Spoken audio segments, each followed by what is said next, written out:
Chapter 4: Cause and Effect. Man is the cause of the disasters in his life. He reaps through the ages exactly as he sows. Life is perfectly just and rewards every man according to his works. The fate of the present is the reaping of his sowing in, it may be, a distant past.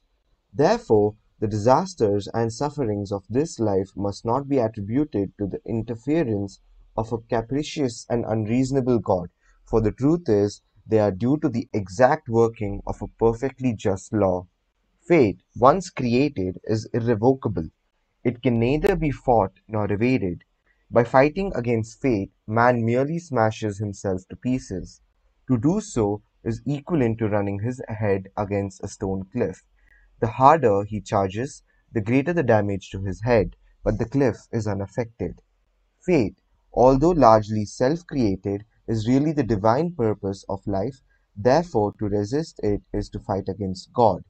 Fate, again, is not punishment in any vindictive sense. It is the drawing together of certain remedial experiences through which the soul can learn the lessons it has failed to learn in past ages and thus attain wisdom. The object is the highest good of the individual, although it may entail suffering and painful experiences. Because the disasters in man's life are due to past wrongdoing, it naturally follows that his future depends upon the kind of life that he lives today. If, in the past, he has created for himself a sequence of events and experiences from which it is impossible for him to escape, it is obvious that his future lives depend entirely upon how he lives the present one. It will be seen that if man can learn the lessons of the present life and live in such a way as to cease creating trouble for the future, he is beginning to climb the path of liberation, which is the road all advanced souls have to follow, or rather have the privilege of following. By following this path, man ceases to be bound to the wheel of fate. This little work does not teach reincarnation, but its teaching is based on a belief that man, in reality, is a spiritual being, a divine spark from the sacred fire. Spirit, being immortal, has no beginning or end, therefore always lives. This present life is one of countless experiences, each one of which helps to build up character. There is no death, but only changes from one vehicle to another. There is no beginning or end or time in reality. These are mere limitations of the human mind. It is impossible for man to die. He can only leave his body. He cannot kill himself, try how he will.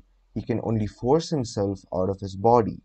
Man must always go on, whether he likes it or not. He proceeds through the ages, reaping exactly as he sows. We have already seen that man cannot avoid or fight successfully against fate, but that he can become free from the wheel of fate by living a life in harmony with divine law.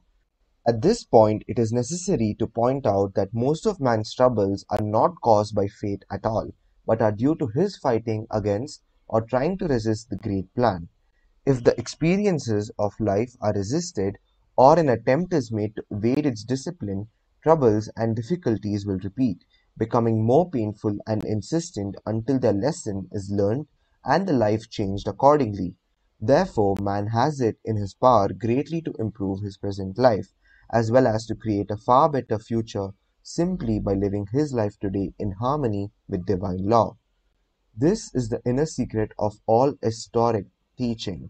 The new birth or regeneration means the awakening of the soul to conscious immortality.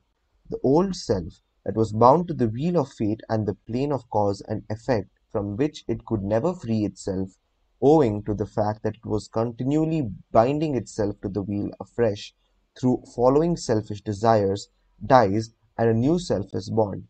In other words, the consciousness is raised from the plane of sin and death, of sensuality and desire, of restriction and captivity, to the higher plane of spirit, where man realizes that he is a son of God.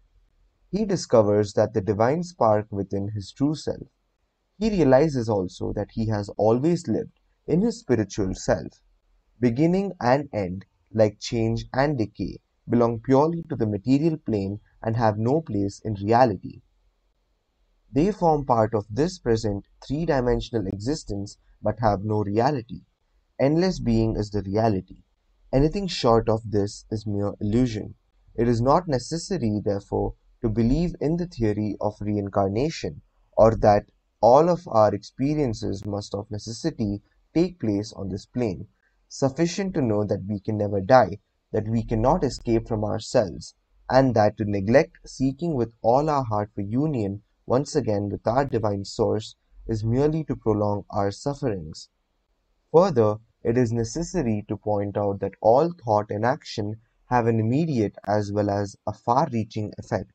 It is true that the full effect of life here is not reaped until after a little course on this plane has been run, but great differences are effected in the present life nevertheless. The way a youth makes use of or discards his opportunities either makes or mars to a large extent his adult career. Opportunities once allowed to pass can never be recalled. Sins committed and wrongs done to our fellow men have an unpleasant habit of repeating themselves in a reversed way later in life. For instance, a man may get on in life, and in his selfish climb may trample on one weaker than himself, ruining him and driving him to despair.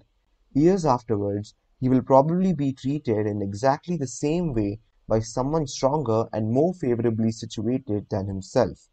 Therefore, there is an immediate sowing and reaping that finds fruition in this life. By immediate is meant within the compass of this life. The reaping may be delayed 10 or 20 years, but in the writer's experience, it not frequently comes. Whatsoever a man soweth, that shall he also reap. Those, therefore, who think that life is not just, and who whine and complain about the way they are treated, are simply increasing their own troubles. Until man realizes that the cause of all his troubles is within himself, he can never do anything to remedy matters, because, obviously, the only thing that is required is for him to change within. Man has to become changed within before his life can be altered. His thoughts, his ideals, his attitude towards life must all become transformed. When this change has been effected, he not only begins to repair his present life, but he creates a fairer and nobler life for the future. Man then has to change. His desires and aspirations, instead of being directed towards hate and evil, must be transformed to love and good. Instead of wallowing in lust and selfishness, he must lift himself to higher and better things. How can this be done? It cannot be accomplished by the finite man at all, but it can be achieved by the infinite power within. It is only when man realizes his oneness with the infinite and believes that omnipotent power is at his disposal that the spiritual power within becomes available. So long as man has doubts and fears or disbeliefs, this special power is not available. It is his, but his state of heart and mind prevents him from either realizing the presence of the power or making use of it. Before the machinery of a workshop can run, it must be connected up with the engine room. In the same way, man, before he can live the new life, must become one with the infinite life and power. Entering this new life of power does not take away life's experiences, its trials, troubles, and adversities, but the change within does prevent the creation of unnecessary troubles and suffering.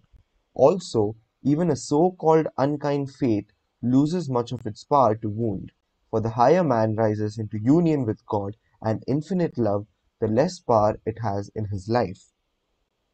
It still operates, but it fails to wound so deeply for man, seeing with illumined eyes, knows that it is good that has come to bless, and not evil that has come to slay. Painful fate loses its power to hurt when man ceases to resist it and meets it with open arms, seeking to learn the lessons that it has to teach.